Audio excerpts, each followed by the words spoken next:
이제 함께 빌립보서 3장 11절부터 14절까지 함께 공독하도록 하겠습니다. 시작합니다.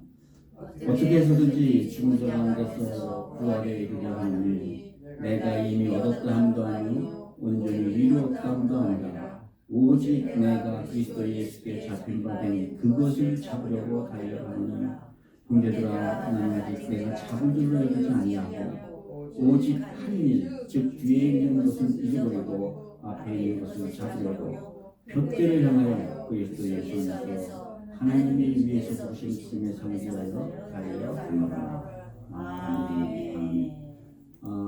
저희가 이게 이 3장 처음부터 지금까지가요, 사실 바울이 자기를 소개한 말이에요. 자기의 일생이 어떻게 진행하는 걸 소개한 말인데요. 그래서 제가 제목을 성령의 사람이라고 붙인 겁니다. 그래서 지금 1편, 2편, 그리고 오늘 성령의 사람 3편. 성령의 사람은 어떤 사람입니까?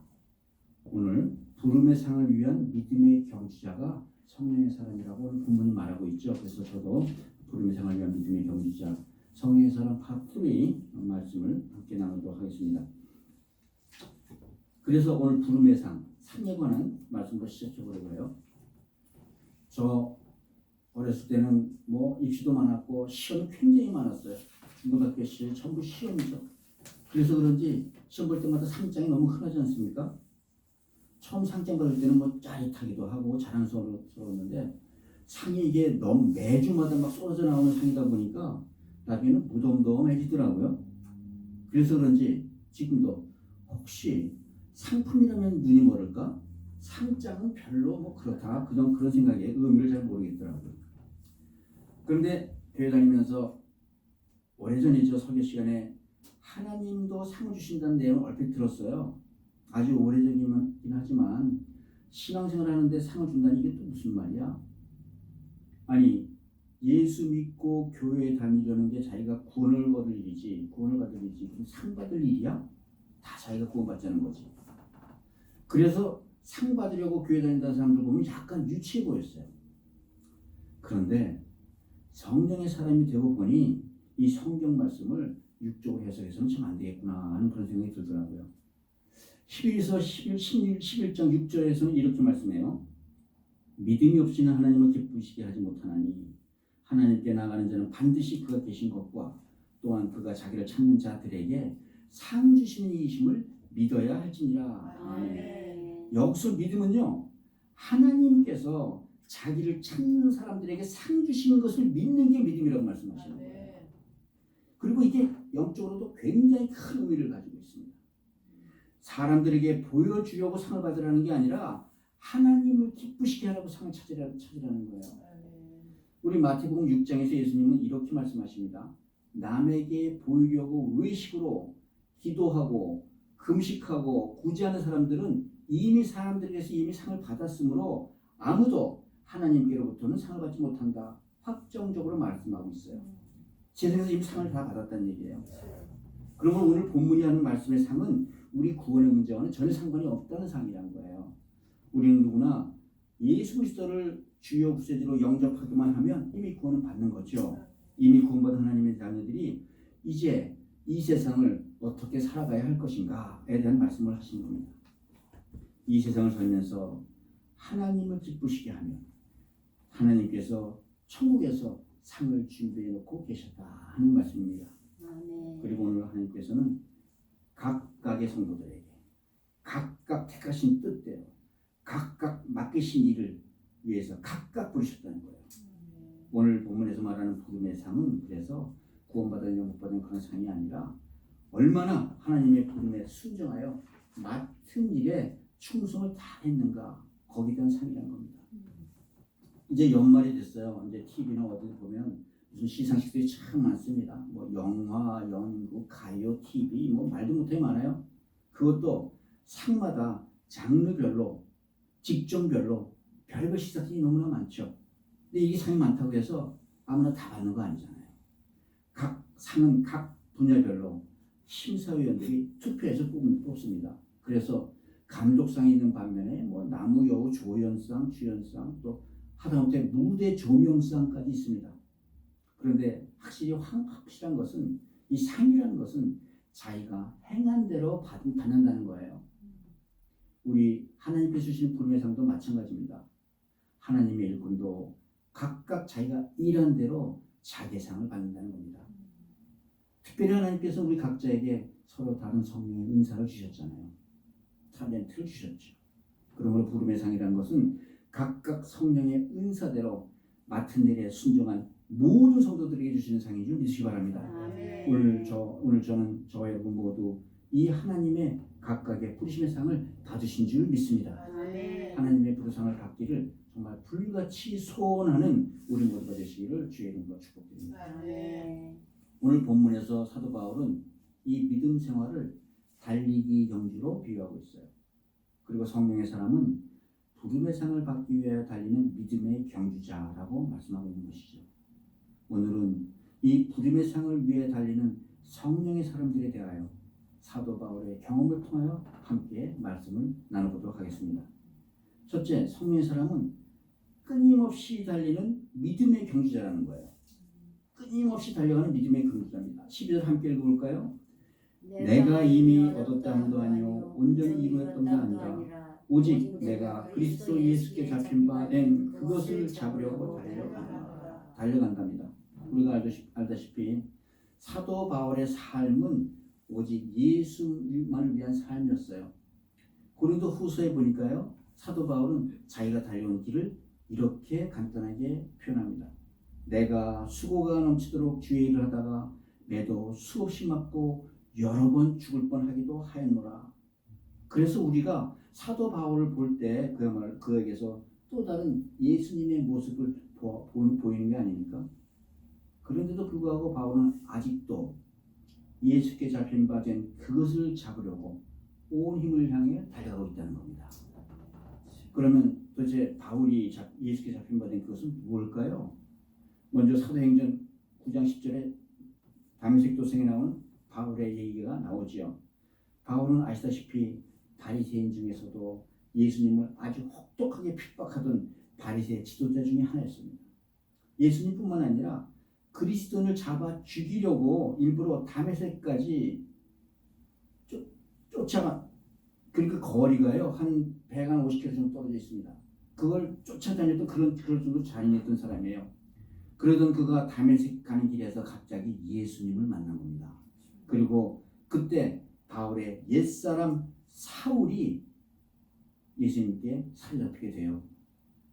사울이 주님을 찾아간 게 아니라 예수님께서 바울을 붙잡으셨다는 겁니다. 그래서 행전 9장 15절에 의하면 예수님께서 그때 붙잡힌 바울에게 주님의 계획을 말씀해 주십니다. 이 사람은 내 이름을 이방인들과 임금들과 이스라엘 자손들에게 전하게 하기 위하여 택한 나의 그릇이니라.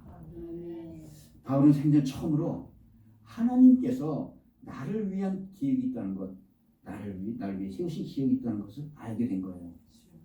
예수님께 붙들린 바울은 비로소 육신의 눈에서 비늘을 거치며 예수님을 바라볼 수 있게 된 겁니다.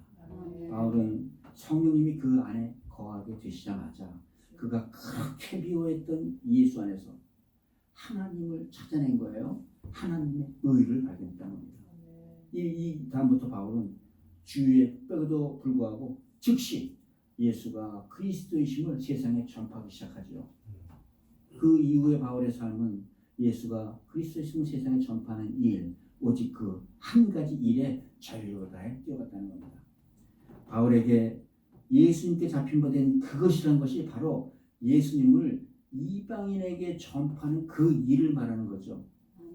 그래서 바울은 이 일을 자신의 인생의 목표로 삼았던 겁니다. 그리고 오늘 본문에 보니까요, 자신을 이 목표를 향해 다름질하는 경주자로 비유하고 있잖아요. 달려간다고 얘기합니다. 우리가 평생의 직업을 찾았으면 그렇게 바삐 갈 이유가 없잖아요. 그런데도 바울은 달려가고 있습니다. 바울은 천천히 갈 수도 있고 쉬엄쉬엄 내 평생 동안 할 일이니까 그런 이 길을 왜 이렇게 바삐 뛰어갔느냐는 거예요. 이것이 바로 성령의 사람들이 가지고 있는 특징인 줄 믿으시기 바랍니다. 사실 성령의 사람들이란 자기 힘이 아닌 하나님의 은혜로 살아간다는 것을 잘 아는 사람들이잖아요. 어차피 하나님께서 나를 은혜로 보살피시고 인도하시는데 내가 뭐 그렇게 구태여 힘들게 뛰어갈 일이 뭐가 있어요. 결국은 하나님께서 은혜로 붙잡고 오실 텐데 어차피 결론이 난 인생인데 구태여 무슨 일을 내가 찾아서 한다 할 그 이유가 그 의미가 있냐는 거예요. 합하여 선을 이루어주신 하나님께서 내 인생을 당신의 은혜대로 당신이 원하는 대로 그냥 그렇게 하시면 되는 거 아니에요? 그런데 성령의 사람은 그렇지 않다는 거예요. 성령의 사람은 하나님의 은혜를 자기 마음대로 자기 혼의 요구에 따라 사용하지 않는다는 겁니다. 받은 은혜를 그저 누워서 입으로 들어올 떡을 기다리듯이 그렇게 기다리지 않는다는 거예요. 그래서 여러분 성령을 불같은 주성령이라고 말해요. 불길 같은 주성령. 무슨 뜻인지 아시죠? 결국 성령이란 하나님께 대해 불같이 타오르는 열정을 말하는 겁니다. 열망을 말하는 겁니다. 그래서 성령의 사람은 오히려 더 열정적이고 더 헌신적이라는 거예요. 사람들이 생각하기를 율법의 사람들이 뭔가 억지로라도 열심히 하는 것 같잖아요. 그런데 복음이라는 것은 그저 자기가 원하는 대로 하고 싶은 거 하다가 마는 거 그렇게 생각할 수도 있어요. 그러나 율법이든 복음이든 사실 그 목적은 우리를 다 하나님께로 움직이게 만드는 겁니다. 단지 율법은 두려움 때문에 하나님께로 가게 만드는 것이고 복음은 하나님의 사랑 때문에 하나님께 가게 하는 거는 말이죠. 우리의 내적인 동기의 차이가 있다는 말이죠. 그래서 율법은 그 두려움을 면할 때까지만 거기까지만 갑니다. 그러나 반면에 복음은 우리를 무한대로 움직이게 해나가요. 바꿔 얘기하면 율법은 면피하자고 움직이는 거지만 복음은 내가 원해서 감사해서 스스로 움직인다는 거예요. 그러므로 복음은 죄인된 나까지 사랑하신 하나님에 대한 감사, 또 나를 살리시려고 십자가에서 돌아가신 예수 그리스도에 대한 은혜에 대한 감격, 그 마음으로 내가 스스로 자원해서 하지 말라고 해도 한다는 겁니다. 더구나 성령께서는 우리들에게 주님을 닮아가고자 하는 그런 끝없는 갈망을 주시지 않습니까? 열망을 주시지 않습니까? 그래서 성령의 사람들은 우리가 살다가 지치고 힘들 때 성령께서 우리를 도와주실 것이라는 걸 잘 알아요. 이런 영적 갈망이 우리에게 그리스도에게 잡힌 바에 그것을 잡고자 달리게 하는 힘을 준다는 말씀입니다. 아멘. 성령의 사람들은 성령의 공급하시는 힘으로 인해서 그러므로 무한대로 움직여갈 수 있다는 거예요. 아멘. 이렇게 쉬지 않고 달리게 하는 힘, 그것이 바로 성령의 힘이요 복음의 힘인 줄 믿으시기 바랍니다. 아멘. 본문 14절에서도 또 바울은 달려갑니다. 14절 한번 다시 읽을까요? 벽대를 향하여 그리스도 예수 안에서 하나님이 위에서 부르신 부름의 상을 위하여 달려가노라. 그리고 바울은 여기서 자기가 달리고 있는 이유를 고백을 해요. 즉 하나님이 위에서 부르신 부름의 상, 이방인들에게 그리스도를 선포하는 그 부름의 상을 받으려고 달려간다는 거예요. 바울에게는 그 부름의 상을 받고자 하는 아주 뜨거운 열정이 있었다는 것이에요. 그래서 쉬지 않고 뛰어갔다는 거죠. 성령의 사람은 그 안에 불이 있고 열정이 있기 때문에 손 놓고 하나님이 어떻게 해주시겠지 할 때까지 기다리지 못한다는 겁니다. 그래서 이런 사람들은 인생을 가장 열정적으로 가장 열심을 가지고 긍정적으로 뛰어간다는 사람이에요. 주님의 은혜를 깊이 경험했던 바울은 그래서 이 부르심의 상을 위하여 뛰어가는 다른 박질을 멈추지 않았다는 겁니다. 성경도 이사야서 4장에 이렇게 말씀하잖아요. 소년이라도 피곤하여 곤배하여 장정이라도 넘어져 자빠지되 오직 여호와를 앙망하는 자는 새 힘을 얻으리니 독수리 날개침같이 올라갈 것이요 다른 박질하여도 곤비치 아니하고 걸어가도 피곤치 아니하리로다. 아멘. 주님의 부르심에 순종해서 항상 달려가는 사람이 성령의 사람인 줄 믿으시기 바랍니다. 아멘. 사랑하는 성도 여러분, 오늘 여러분들은 무엇을 잡으려 어디로 달려가고 있습니까? 여러분들 각자에게 하나님께서 주신 부름의 상은 무엇입니까? 전도의 부르심입니까? 봉사의 부르심입니까? 아니면 교제에 부르심입니까? 우리 모두 하나님께서 주신 부름의 상을 위해 달려가는 그런 은혜 누리시기를 주의 이름으로 축복드립니다. 아멘. 두 번째가요. 성령의 사람은 표대를 향하여 달려가는 믿음의 경주자라고 말씀합니다. 13절 14절 제가 읽겠습니다. 형제들아 나는 아직 내가 작은 줄로 여기지 않냐고 오직 한 일 즉 뒤에 있는 것을 잊어버리고 앞에 있는 것을 잡으려고 표대를 향하여 그리스도 예수 안에서 하나님이 위에서 부르신 부름의 상을 받기 위하여 달려가노라. 아멘. 경기에서 상을 받으려면 벌써 결승점을 통과해야 되지 않습니까? 바울은 그 부름의 상을 받기 위해서 앞에 있는 표대를 잡으려고 달려간다고 얘기하는 거예요. 사람들은 누구나 자기 인생의 목표를 가지고 있죠. 목표가 확실한 사람일수록 그 삶에 의욕이 있고 힘이 넘쳐납니다. 장애물을 만나도 목표를 이루기 위한 이런 용기도 있습니다. 그런데 우리에게 가장 중요한 것은 그 인생의 목표가 무엇인가 하는 거라는 거죠. 저는 골프 칠 때 첫 어드레스가 가장 힘들더라고요. 한번 엉뚱한 데로 날아가고 나면 그 다음은 기약이 없어요. 그래서 골프에서 이런 얘기를 해요. 인생은 거리가 아니고 방향이다. 역시 우리 인생도 목표를 정확하게 바라보는 건 중요하다는 것이죠. 내가 몇 살 때쯤 돼서 뭘 하겠다. 내가 몇 살 때쯤 되면 뭘 하고 있을 것이다. 그런 목표 없이 살게 되면 그냥 매일매일 대충 넘어가게 된다는 거예요. 중고등학교 다니는 청소년이 대학을 가겠다는 목표도 없이 갑자기 고등학교를 마쳐버리면 대학 가기 힘든 거나 마찬가지라는 거죠. 그래서 이 일하다 안 되면 저 일하고 또 그저 작은 일에도 목숨을 걸 정도로 열심히 경우도 많아져요.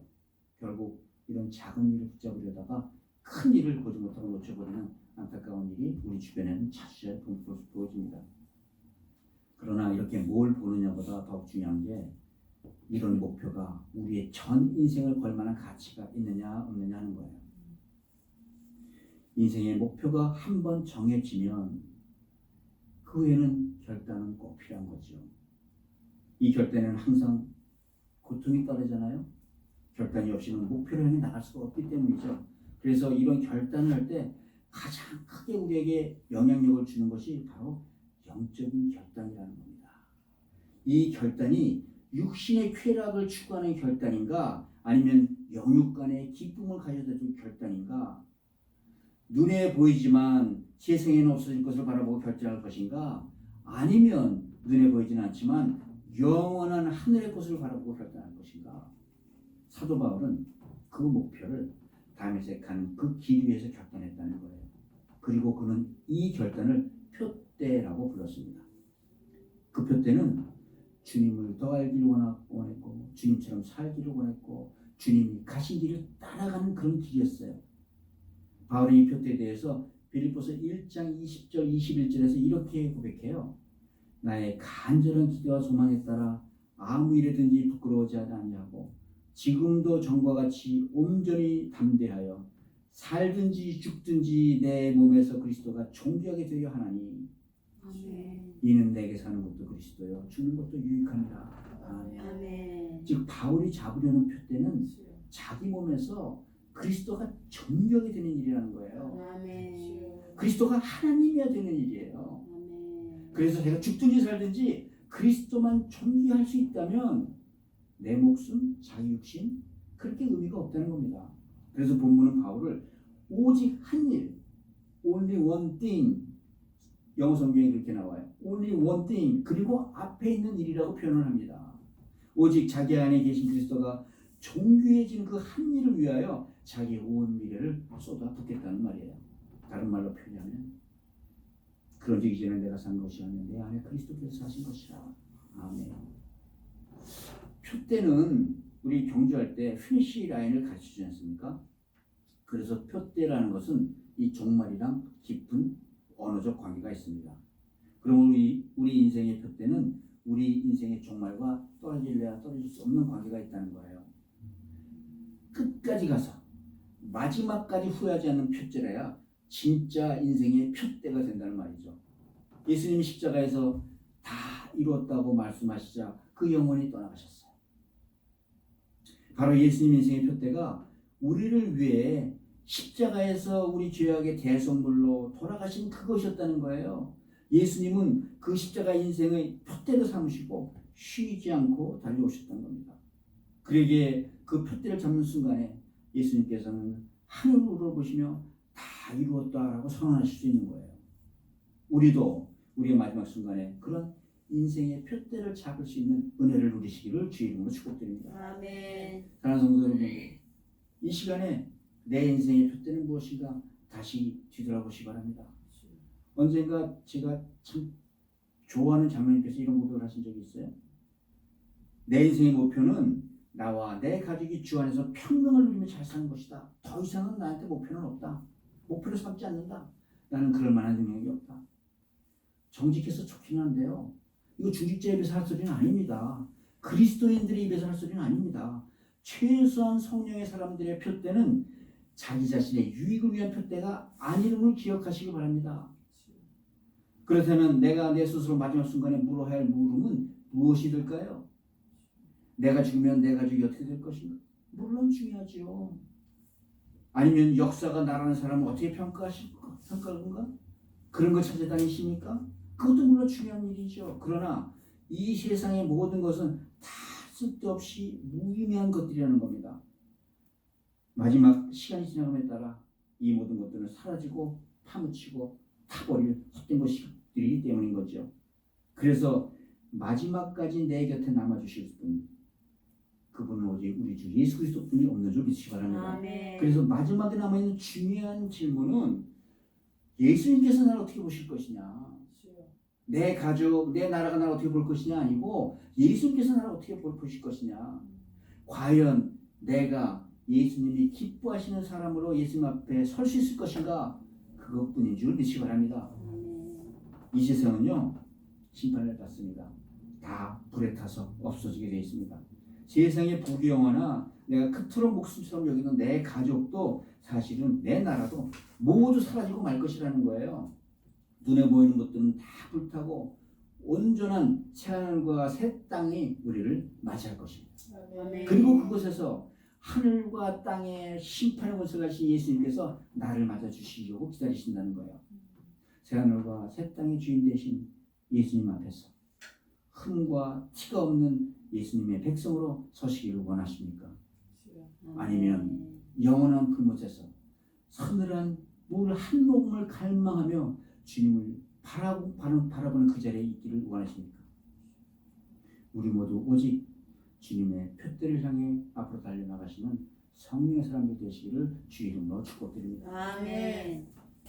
마지막으로 성령의 사람은 뒤돌아보지 않는 믿음의 경주자라는 겁니다. 아멘. 아시다시피 바울은 이미 예수 그리스도를 위해 육체의 자랑들을 배설물로 버렸다고 선언했습니다. 그런데 오늘 본문을 보니까 바울은 또 하나를 포기하기로 작정합니다. 13절 전반부를 보니까요. 형제들아 나는 아직 내가 잡은 줄로 여기지 않냐고 뒤에 있는 것은 잊어버리고. 아멘. 바울이 자기 일생을 뒤돌아보니까요. 자기에게는 자랑스러운 기억도 있고 부끄러운 과거도 있었다는 걸 보았어요. 그러나 그는 앞에 있는 표대를 잡기 위해서는 과거의 모든 것, 잘한 것, 잘못한 것, 모든 것 잊어보기로 결단했다는 겁니다. 사실 우리가 알다시피 그에게는 용서받지 못할 과거 경력들이 있잖아요. 예수님에게는 핍박자요, 회방자요, 스테반 집사를 돌로 쳐 죽이던 전과가 있는 사람입니다. 근데 그런 걸 자기가 다 잊기로 마음먹었대요. 왜냐하면 담에서에서 이미 예수님께서 다 용서해 주셨다고 약속했기 때문이라는 거죠. 그런데 그 후에도 바울은 자기 평생의 은혜였고 동역자인 바나바에게도 지울 수 없는 상처를 끼칩니다. 선교지에서 도망간 그 마귀를 용서해달라는 이 바나바의 간절한 청을 아주 냉정하게 거절하고 다른 길로 떠났죠. 더구나 이 배덕자 주제에 예루살렘 공회에 가서도 교회 지도자들과 수없이 논쟁을 벌입니다. 수없이 의견 대립이 있어요. 그럼에도 불구하고 사도 바울은 그 모든 과거를 잊어버리기로 결심했다는 거예요. 주님께서 이 모든 허물을 덮고 오직 구름의 상만을 바라보며 앞으로 달려나가게 하셨다는 것을 알았다는 겁니다. 그런 주님의 은혜로 사도는 자기 일생을 통하여 예수 그리스도의 복음을 전 세계로 전할 수가 있었어요. 그 업적은 정말 찬란하죠. 신약 성경 27권 중에 13권이 바로 바울의 서신입니다. 그러나 그는 그런 과거의 대단한 업적까지 자기 미래를 구속하는 한 요소로 보았던 거예요. 과거의 잘잘못을 연연하다가 자신이 잡으려 하는 미래 촛대를 놓칠 수 있을지도 모른다는 것 때문이죠. 그래서 바울은 오로지 내 몸에서 그리스도가 존귀하게 되는 그 촛대만 바라보고 달려갈 뿐이라는 겁니다.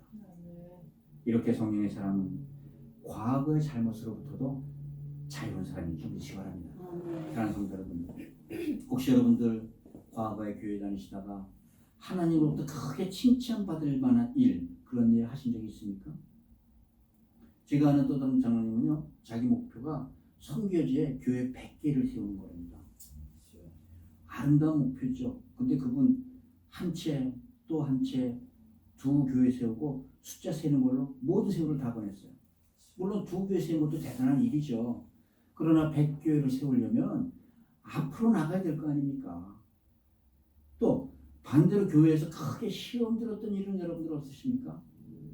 교회라는 데는 원래 알곡과 가라지가 함께 있는 곳이에요. 그러다 보니 교회라는 데 시험 되는 건 어떤 당연한 일 아니겠습니까? 또 시험은 언제나 내가 뭘 좋은 일을 하려 하다가 드는 것이 시험이죠. 물론 교회에서 시험 드는 일이 없으면 참 좋겠지만, 그러나 이렇게 시험 들었어도, 그러나 이런 시험이 나한테만 있는 시험이고 나만 당하는 시험이고 세상에서 처음 벌어진 정말 억울한 일처럼 생각하지 말라는 거예요. 그러면 그것 때문에 원망하고 슬퍼하고 분통 터뜨리다가 과거에 매여서 교회로부터 멀어진다는 겁니다. 그래서 예수님께서 누가복음 이런 말씀하시는 거예요. 손에 쟁기를 들고 뒤돌아보는 자는 하나님 나라에 합당치 아니하니라. 하나님 나라에 합당치 않다고 말씀하세요. 근데 사실 더 중요한 건 교회뿐만이 아니고 교회 문제가 아니죠. 세상 살다 보면 정말 누구나 감추고 싶은 자기 과거들이 생기는 거 아니에요. 지난주에도 참 말씀드린 거 생각하는데요. 살다가 감옥 가야 될 사건을 휩쓸려야 된 어떤 분 이야기, 그 매일매일의 삶이 얼마나 두렵고 고통스럽겠어요. 그것이 바로 죄와 사망의 권세라는 거예요. 이 죄와 사망의 권세는 우리를 옥죄이기만 합니다. 사단은 이 죄의 권세로 우리 앞길을 철저히 방해하고 회방해서 두려움과 비탄에만 빠지게 만든다는 거예요. 그래서 예수님께서 마태복음 10장에서 우리에게 이렇게 유도하십니다. 수고하고 무거운 짐진 자들아 다 내게로 가. 내가 너희를 쉬게 하리라. 아멘. 그래서 따지고 보면 우리는 어느 누구도 죄와 허물과 자랑으로부터 자체할 수 없습니다. 성경은 우리에게 과거의 죄에 매이지 말라는 말씀을 계속하고 계세요. 죄의 권세에 잡히지 않는 유일한 방법이 있습니다. 우리의 죄를 하나님 앞에 고백하는 겁니다. 아멘. 우리가 우리의 죄를 고백하면 하나님은 우리의 모든 죄와 허물을 도말해 주고 잊으시겠다고 약속해 주셨어요. 아멘. 내가 너희의 불의를 긍휼히 여기고 너의 죄를 다시는 기억지 않으리라. 아멘. 아멘. 동이서에서 본 것 같이 우리 죄가를 우리에게서 멀리 옮기셨습니다. 아멘. 그러므로 과거에 지은 죄를 일단 회개하였다면 잊어버리세요. 다시는 그 죄에 매이지 말아야 하는 것이 성경적인 것입니다. 아멘. 우리가 우리의 죄를 고백하면 하나님께서 이시겠다고 했어요. 하물며 우리는 당연히 이제하는지 믿으시기 바랍니다.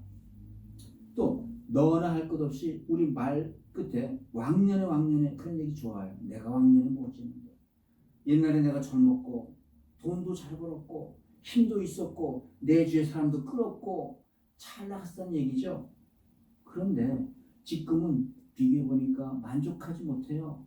지금은 그런 꿈을 가질 수가 없어요. 그래서 자꾸 옛날 얘기를 한다는 거예요. 그 옛날에 좋았던 것, 그런 거 다 버리지 못하면 앞으로 절대로 한 발짝도 나가지 못한다는 겁니다. 신앙생활이라는 것은요, 과거가 아니라 바로 현재라는 거예요. 지금이라는 거예요. 지금 이 순간 여러분들은 하나님 앞에 어떻게 서 계십니까? 가끔 TV를 보면 북한에서 열병식 하는 장면이 나오죠. 북한 군인들 가슴에 훈장을 정말 5천채 투렁투렁 달고 나옵니다. 그 왕년이 자랑스러운 거죠. 그런데요, 신앙생활이라는 것은 그런 훈장을 배설물처럼 여기고 그 자리에 예수로 십자가로 채우라는 거예요. 아멘. 그것이 바로 신앙생활이라는 것입니다. 아멘. 사도 바울은 이 표대를 잡기 위해서 뒤에 있는 것을 다 잃어버리라고 말씀하시는 거 아니에요? 과거가 얼마나 좋았건 얼마나 힘들고 어려워 실패투성이었건 관계없이 지나간 것은 다 잊으라는 말씀입니다. 아멘. 과거로부터 자유스럽지 않으면 미래의 소망이 자리를 잡을 수가 없다는 거예요. 그러므로 예수 안에서 과거의 모든 잘못은 잊으시기 바랍니다. 아멘. 그리고 예수님 말씀하시죠. 진리를 알지니 진리가 너희를 자유케 하리라. 아멘. 다시는 세상에서 구속받지 않는 자유를 누림으로 주 안에서 진리의 표대를 향해 나가라는 말씀이에요. 아멘. 예수님이 이 땅에 오신 이유, 우리를 세상의 모든 속박으로부터 자유케 하시려는 줄 믿으시기 바랍니다. 아멘. 사랑하는 성도 여러분, 우리가 잊어야 할 것은 우리는 잊어야 할 것 기억하고 기억해야 될 것 잊는 나쁜 버릇들이 있죠. 그런데 오늘 성경은 여러분들에게 다시 말씀하십니다. 주 안에서 지나간 일은 모두 잊어라. 성령의 사람은 미래의 표대만 바라보고 뒤돌아보지 않고 달려가는 사람은 믿으시기 바랍니다. 우리 아멘. 모두 이 부름의 상을 위해 달려가는 성령의 사람들 다 되시기를 주님의 이름으로 축복드립니다. 아멘. 이제 말씀을 맺죠. 누가복음 보면 탕자의 비유가 나와요. 탕자가 결국은 집에 돌아왔습니다. 재산을 모조리 탕진하고 빈 털터리가 돌아온 이 사람, 정말 연초없는 사람이잖아요. 그러니 나는 아들도 자격이 없다고 말하는 그 탕자를, 그런데 그 아버지는 큰 잔치로 맞아들이십니다. 그리고 아버지가 너는 내 아들이라고 말하는 그 순간에 탕자에게서 지난 과거의 모습은 깨끗이 청산된 것입니다. 이제 탕자 앞에는 놓여진 숙제가 있어요.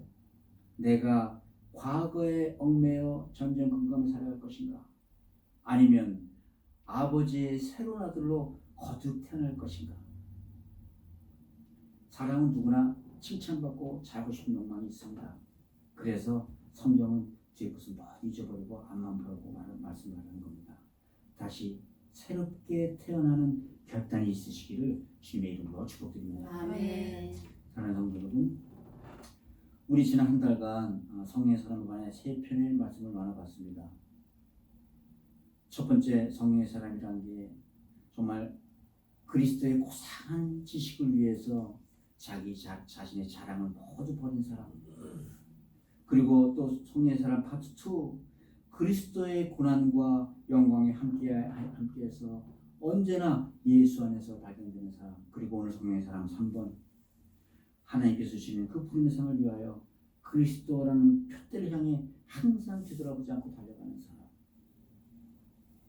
오늘 그 부름의 상을 위하여 그리스도라는 표대를 향해 쉬지 않고 달려가는 우리 모두가 되시기를 주의 이름으로 축복드립니다. 아멘. 여기 모인 우리 모두, 그래서 주님으로부터 잘했다, 착하고 충성된 종아, 칭찬받는 성령의 사람들 되시기를 주 이름으로 축복드립니다.